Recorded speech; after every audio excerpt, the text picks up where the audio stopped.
Hello and welcome to Inside Iraq. I'm Jassim Azawi. The election of Barack Obama has generated a worldwide euphoria. Millions of Americans have pinned their hopes on his message of change. The Arab world too hope Obama's big win will empower him to satisfy Arab aspirations. But is it that easy? Can Obama really translate his popular mandate into a license to achieve a lasting peace in the Middle East? The Arab-Israeli conflict has confounded many U.S. presidents before him. So will he succeed where others have failed? Will Iraq emerge under his watch a powerful and prosperous country? Will he find himself, despite his olive branch to Iran, on a collision course with Tehran? And finally, can anyone predict the end of Bush's policy of preemption? Or will it be revived with vengeance under Obama's administration?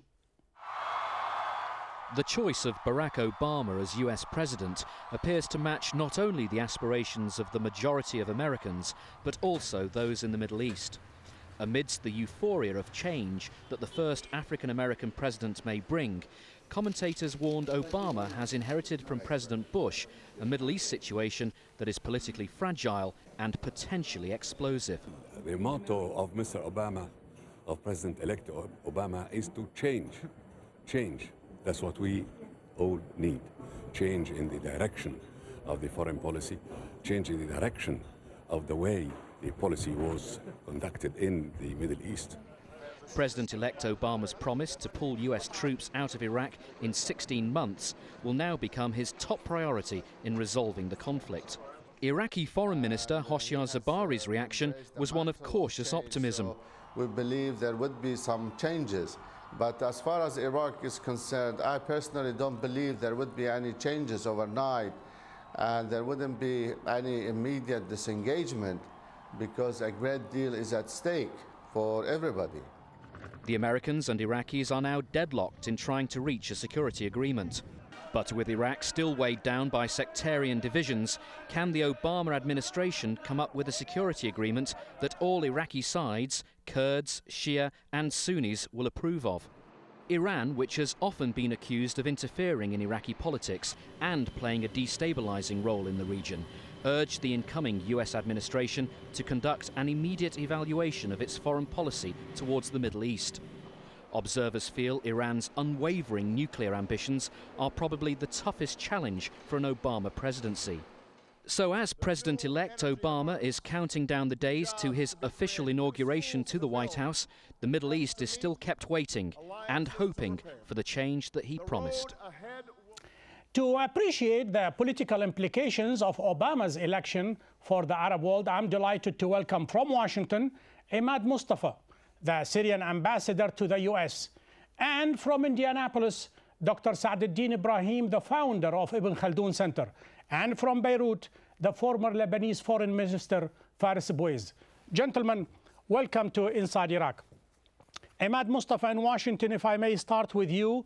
I am the first one to appreciate the difference between election rhetoric and hardcore policy. If we sort this out, will Obama be captive of the old policies of the United States, or can he break through and embark on a new path?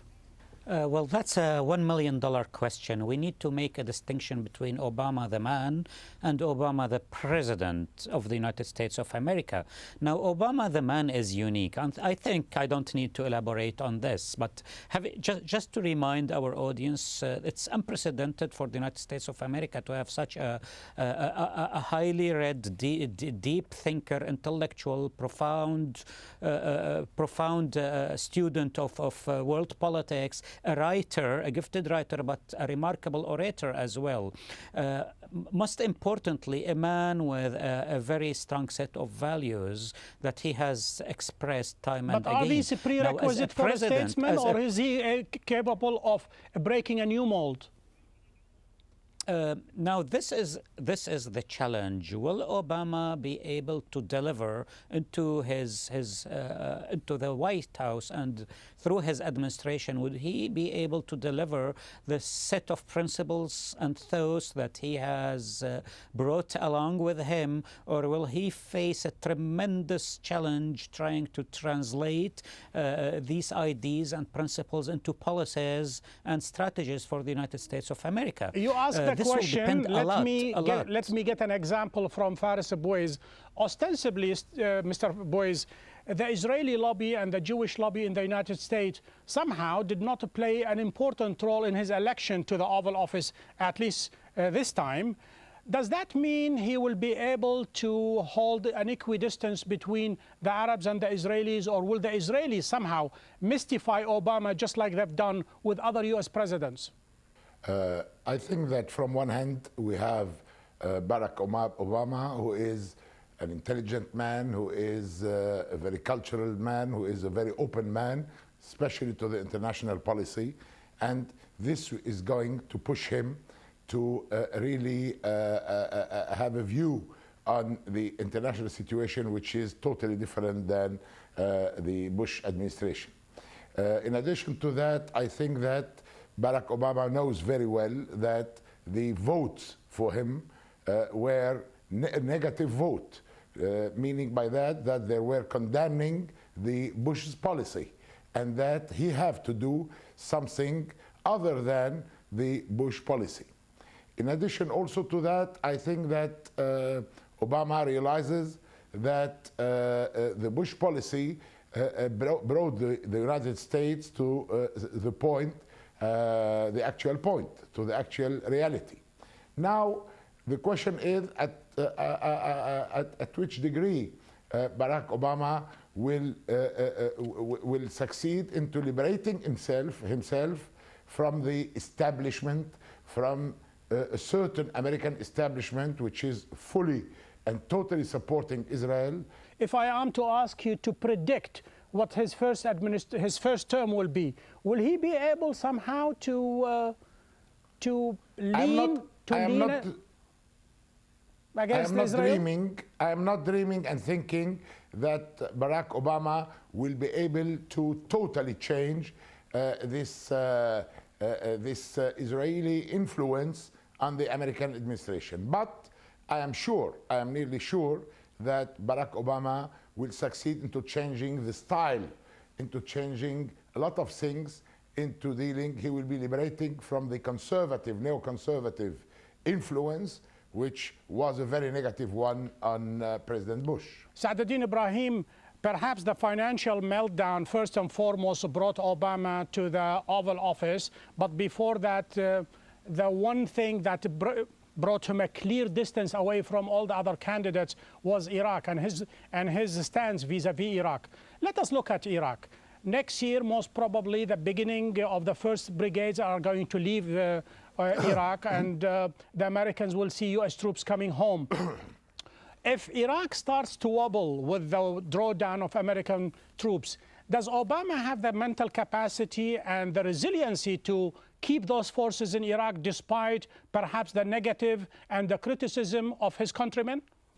Well, look, if anybody can make qualitative shifts in American foreign policy, it will be Barack Obama, for 2 or 3 reasons. One, he understands the world better. 2, he is not beholden to any pressure group or to any lobby.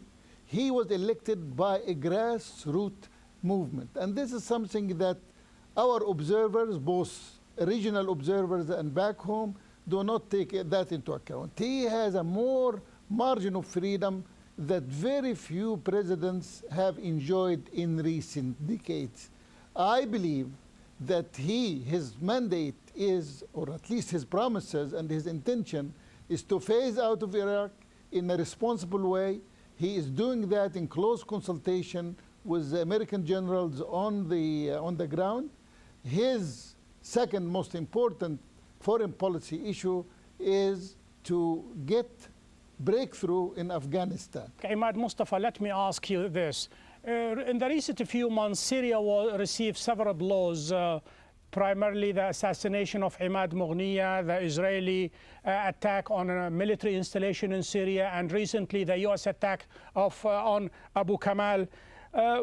Will Obama be different when it comes to dealing with Syria, or will he be the same president cut from the same cloth of US interest? Well, Obama himself has said time and again that he believes in engaging with Syria and in starting a constructive dialogue with Syria. I think this is a very good sign. But once again, we also need to see what sort of a team he's going to surround himself with, because these guys can either use the details to overwhelm his message and his vision, or they can actually further his objectives and his political vision for America and the role of America in the world. Let me say that we are cautious but optimistic about a better phase in the history of bilateral relations between the United States of America and Syria under President Obama. We'll take a short break now. Stay with us. People in the world expect war-oriented policies, occupation, bullying, deception and intimidation of nations and imposing discriminatory policies on them, and international affairs, which have evoked hatred toward American leaders, to be replaced. Mahmoud Ahmadinejad, Iranian president.